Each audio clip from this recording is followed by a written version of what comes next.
sky, and a young girl suffers while no one believes until it's too late. This episode will take you through 3 cases that prove our world is stranger and more dangerous than we'd like to believe, because tentacled terrors are everywhere. I'm Josh D'Annunzio. This is What Lurks Beneath, and you won't want to miss this one.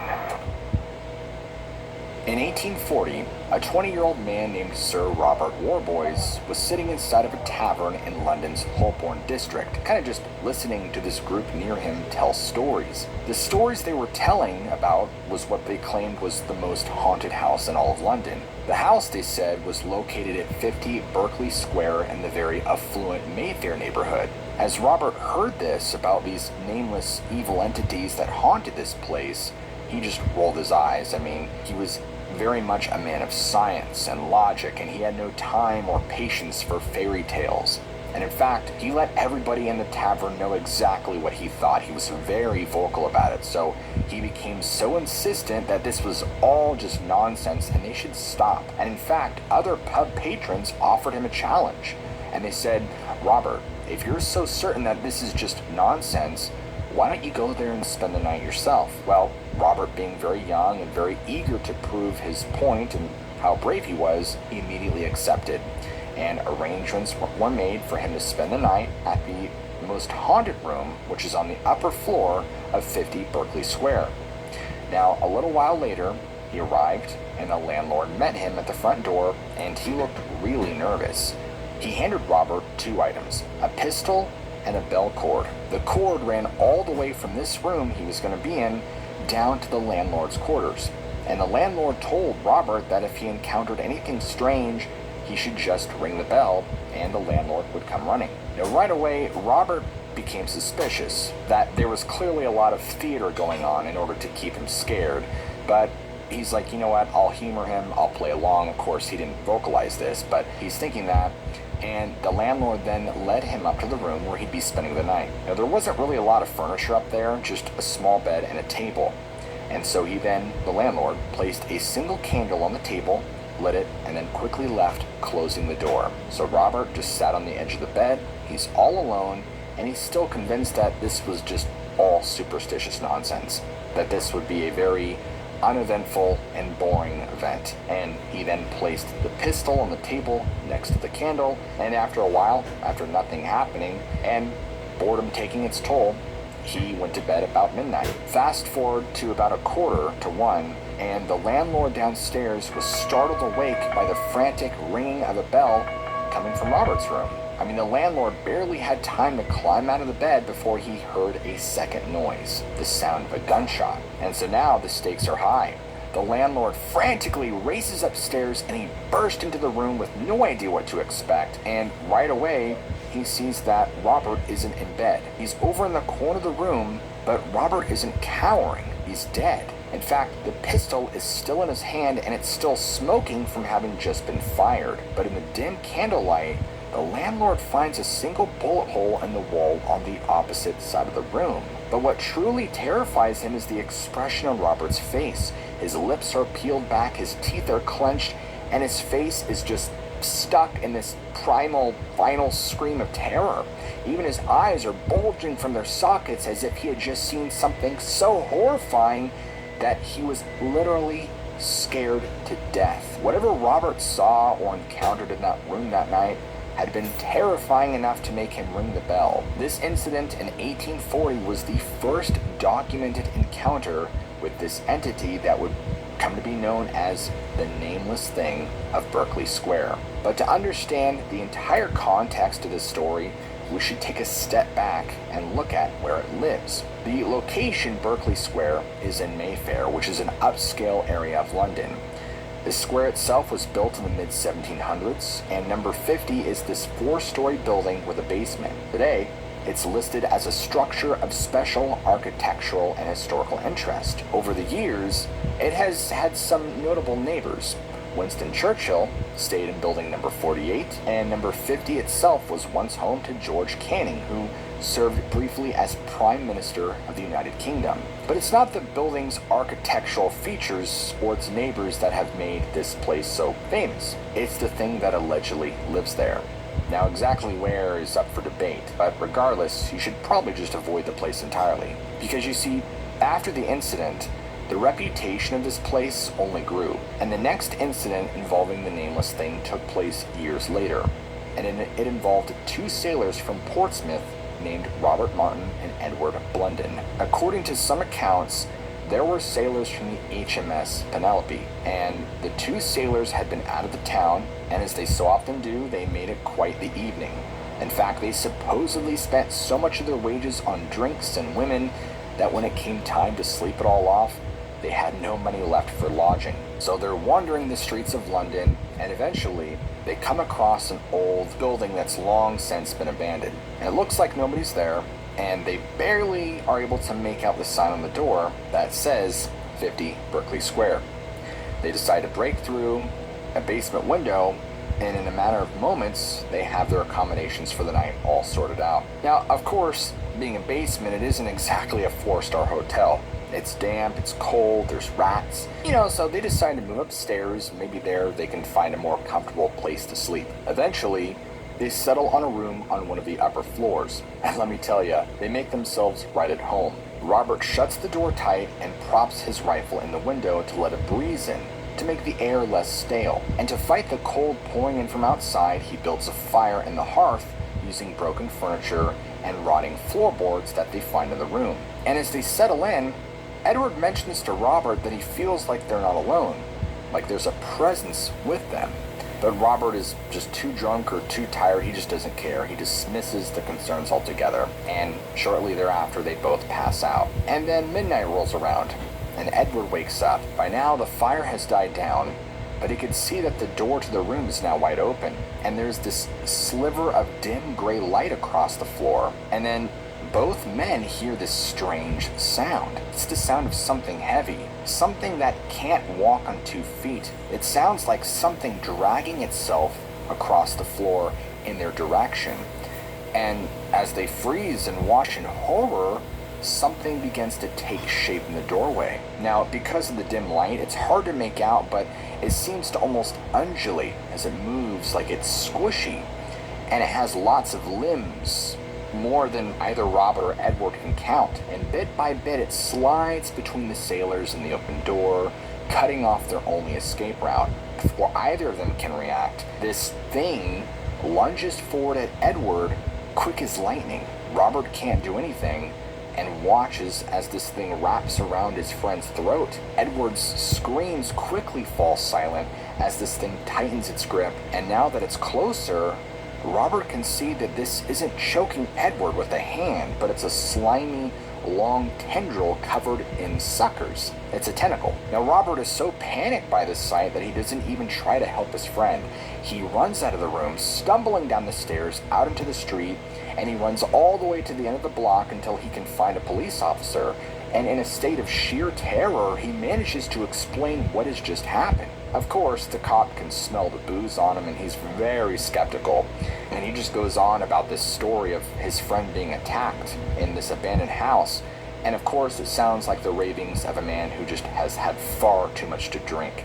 But this man is so terrified that he's confessing to breaking into a house, and he's on the verge of tears, and whatever he's afraid of, it seems so bad that he doesn't even care about the consequences. So between that and his sworn duty to investigate, the officer is like, all right, well, I'll follow you back, let's have a look. So they go back to 50 Berkeley Square, and once inside, it's dead quiet. In fact, it's so quiet, you would never guess that anything was wrong. And so they quietly climb the stairs to the room where Robert and Edward had been sleeping, but there's nothing to see. And I don't just mean that the thing's gone, but Edward's gone too, and there's no damage to be seen. And Robert reclaims his rifle, which is now still propped in the window where he left it, and he suggests that he and the cop head down to the basement. Well, by this point, the officer is just ready to write all this off as a drunken hallucination, but Robert is still pretty insistent. So they go down the stairs to the damp, rock-walled cellar where they initially broke in, and it's just as unwelcoming as it was earlier. But there's something different about it this time, because in the corner, they find Edward Blunden's body. And it's clear from the state of the body that his head was twisted viciously to the side, like something has jerked it around with incredible force. Like Robert before him, Edward's eyes are practically popping out, like he had seen something in his last moments so horrific that the fear was etched onto his face forever. Now, it's worth noting that there are alternative accounts of his death, because some say that he wasn't strangled by the nameless thing. They say that he died from falling from a window, and there's others that claim he had accidentally impaled himself on the railings, and just different descriptions of the nameless thing itself. There are some accounts describe it as a shadowy man-like figure with a deformed face and body that strangled Edward with cold, misty-looking hands. There's even another version that had Edward not strangled, but rather torn to shreds in the basement. Regardless, the result was the same. He was dead, and 50 Berkeley Square had claimed another victim. Now, for many years following these incidents, this house stood vacant. And understandably so, people were reluctant to live here with a reputation like this. But from 1859 until the early 1870s, a brave man named Thomas Myers did live there. Now, Myers was reportedly heartbroken after being rejected by his fiancée, and this breakup turned him into a complete recluse. He would sleep during the day, and at night, people passing by would hear the strangest sounds. It was said that this was because he would lock himself in the attic during the day, and at night he would stalk the house room by room with a single candle. But for whatever reason, the nameless thing didn't seem to bother Thomas Myers too much. He died in November of 1874 at the age of 76. In the 1870s, a brave, or even foolhardy man named Lord Lyttelton decided to stay in the house on a bet. And unlike Robert, who had only a pistol for protection, Lyttelton came armed to the teeth. He had 2 blunderbuss guns, those ones with the flare at the end, and these were loaded with buckshot and 6-penny pieces. Lyttelton's logic was that the silver in these would serve as charms against evil spirits.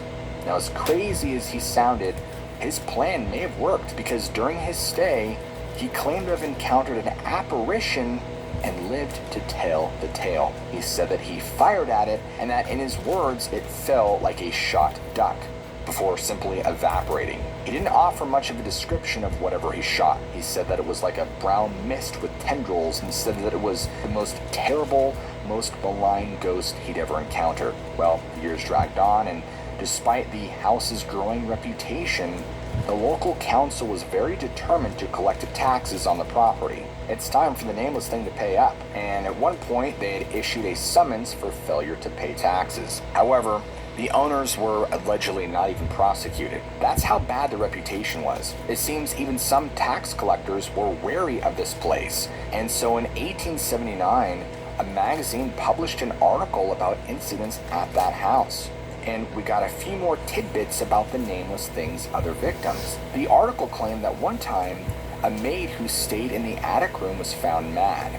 She was taken to an asylum where she died the next day. And another maid in the same year reportedly screamed, "Don't let it touch me," before she too succumbed to whatever terror lurked in the house. And there was another incident involving a Captain Kentfield. The captain was actually the fiancé of the eldest daughter of a family living at that home, and according to the story, the family was woken by screaming and gunshots, though specific details of the incident are less clear. It's just another dark tale from the house's long history. There's also another story where a nobleman supposedly stayed in the attic room.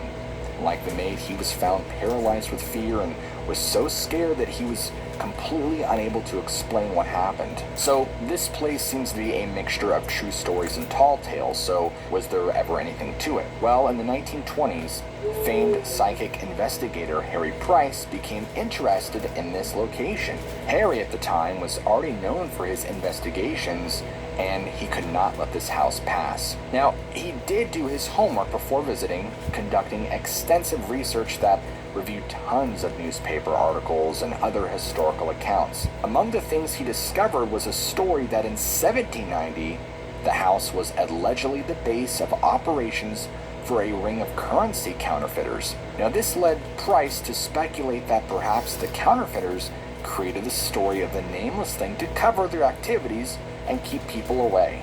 I mean, that makes perfect sense. But that didn't necessarily mean that Price thought that the house wasn't haunted. He also uncovered an 1840 account mentioning the sound of bells, loud steps, and heavy dragging sounds all throughout the home. Based on this and other evidence, he concluded that this place, 50 Berkeley Square, was haunted, but the source of the commotion wasn't the nameless thing.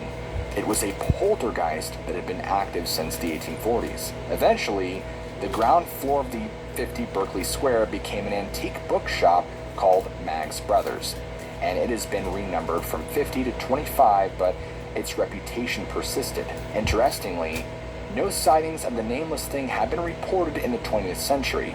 However, no sightings of the nameless thing have been reported in the 20th century, but employees of the bookshop were reportedly not allowed to go to the top floor, and a police notice was allegedly put up in the 50s stating that the top floor was not to be used under any circumstances, not even as storage, which is weird. For those who managed to sneak up there, the room was said to have been overwhelming, oppressive, and very dangerous in terms of atmosphere. Supposedly, one girl went mad from what she experienced in that room.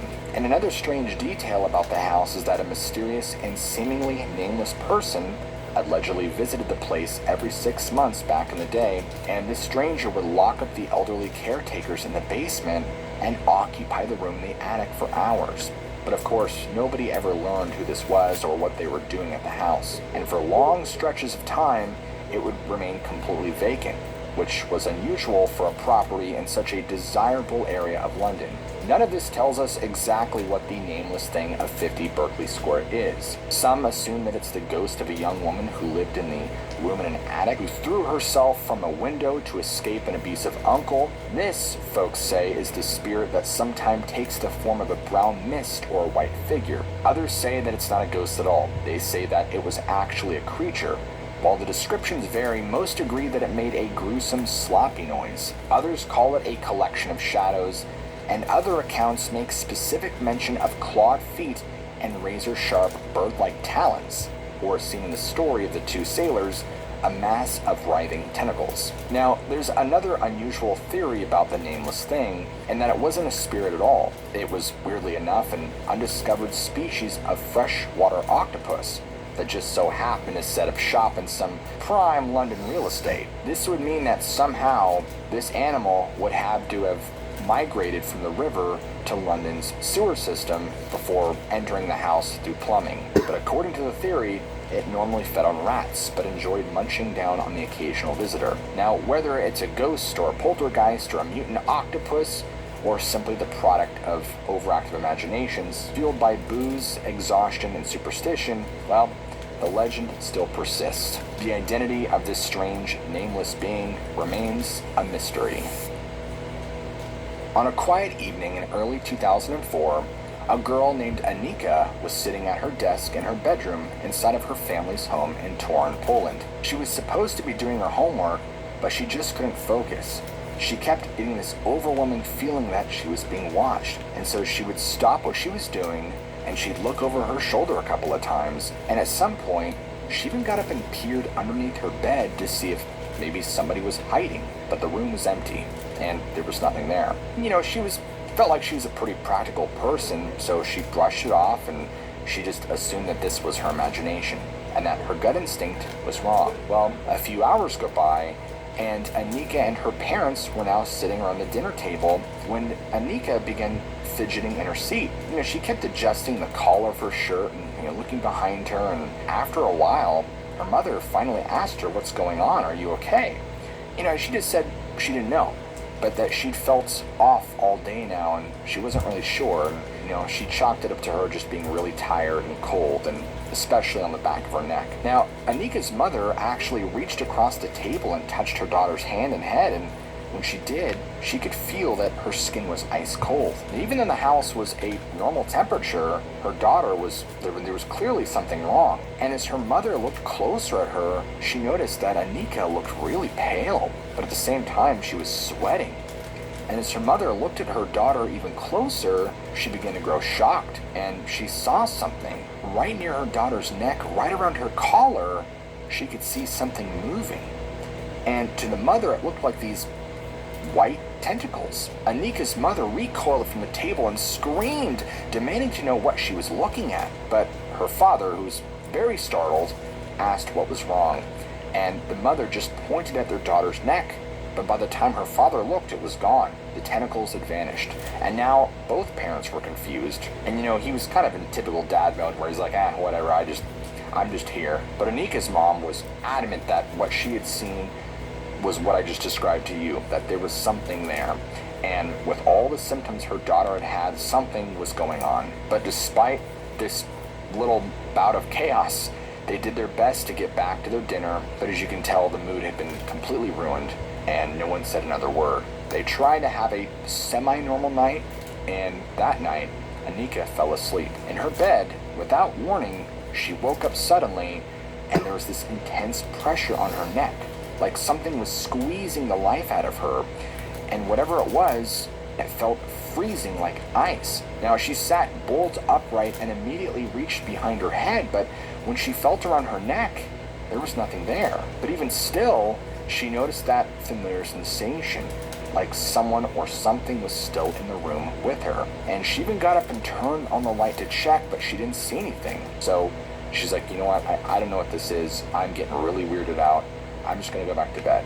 And eventually fell asleep. Well, the next morning, she told her parents about what had happened, but for whatever reason, even though the events of yesterday were still fresh in their minds, they figured she was having a bad dream, that she had to have been really sick. And that's when Anika's mom apologized for scaring her last night, and she was like, I probably was seeing something. I don't know what it was. I was in hysterics. So they made up. But over the following few weeks, things did not get better. All this became a nightly occurrence. She would wake up in the middle of the night with this freezing cold sensation around her neck, like there was something choking her, and she would get so scared and she began to dread going to sleep. And she would try to stay up for as long as she could before she just would pass out from exhaustion. And after about a month of this, Anika's parents began noticing that she was visibly thinner. Now, it's important to note that Anika was not trying to lose any weight, but as the weeks went on, she became noticeably gaunt, and these dark circles formed under her eyes, and her parents were now getting very worried about her. Things got worse when the entire dinner scenario played itself out all over again, just like the first time. Her mother looked over and saw these white tentacle-like things again near her neck. But by the time she screamed, they had vanished. Now, around the same time, Anika and her boyfriend were hanging out in a park, doing their best to act like everything is normal, and they were playing around and decided to snap some pictures of her. Just normal teenage stuff. But when the boyfriend got home and looked through the photos, he saw something that was very out of place. And one of them, clear as day, were these white tentacle-like objects around the back of Anika's neck. They were semi-transparent, almost ghost-like, but they were unmistakable, and they looked exactly like what Anika's mother had described seeing. He showed the pictures to Anika and wanted to show them to her mom, but Anika made him delete them. She didn't want her parents to be any more upset than they already were, but by now, after several months of this, she had lost a significant amount of weight. Her clothes were hanging off of her, and she appeared visibly sick. Her parents knew this had gone far beyond some bad dreams or her mom's imagination, so they took her to see a doctor, and the doctor realized her condition was pretty severe. So she was admitted to the hospital and diagnosed with severe malnutrition. She was actually at serious risk of developing anemia. And so during her stay, the doctors ran a series of tests because they thought maybe she had a tapeworm or some sort of parasite that was sucking the nutrients out of her, and that's why she was losing weight. But despite the test, they couldn't find anything. So then they thought that there was some sort of metabolic issue, but they couldn't find any evidence of that either. Then they screened her for things like cancer, but of course, nothing raised any red flags. And they looked for any sign of a disease that could explain her condition, but there was none. It didn't make any sense. All the doctors were at a total loss. And despite this clearly being a medical emergency, there was no protocol to follow. They had no idea what was causing her